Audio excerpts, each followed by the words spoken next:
Bharat youth TV channel స్వాగతం. ఈ మధ్య ఇంకో వార్త కూడా బాగా వైరల్ అవుతుంది. విడుదల రజనీ గారు టీడీపీలోకి వెళ్తారంట, వైఎస్ఆర్సీపీ పార్టీకి రాజీనామా చేసిందంట అని చెప్పేసి ఒక వార్త బాగా వైరల్ అవుతుంది. ఎందుకు అవుతుంది అది? ఆవిడ ఇప్పుడు ప్రస్తుతం యాక్టివ్గా కనిపించలేదు, ఎక్కడ మాట్లాడుతున్నట్టు ఎక్కడ కనిపించట్లేదు. సో ఏదో పార్టీలోని ఏదో అంతా మాట్లాడుతున్నట్టు ఏదో కనిపించింది. సో టీడీపీలోకి ఎలా పోతుంది చెప్పండి? ఆవిడ మీద బాగా మంచి చెడ్డ అభిప్రాయం ఉంది. గతంలో టీడీపీలో ఉన్న వ్యక్తే కదా. ఆవిడ హైదరాబాద్ మొక్కని చెప్పేసి జగన్ పక్షాన్ని చేరి ఒక మంది మినిస్టర్ అయింది.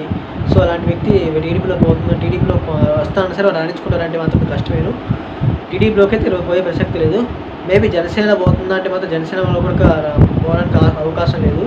సో పోయినా సరే అంత ప్రాధాన్యత ఇవ్వకపోవచ్చు. బీజేపీలో పోతుందంటే అది కూడా అంత కష్టమేను. సో అలాంటి పరిస్థితి ఎదుర్కోబోతుంది ప్రస్తుతానికి అయితే. సో ఇది నిజమా కాదా అబద్ధం అనేది మాత్రం మీరు కానివ్వండి.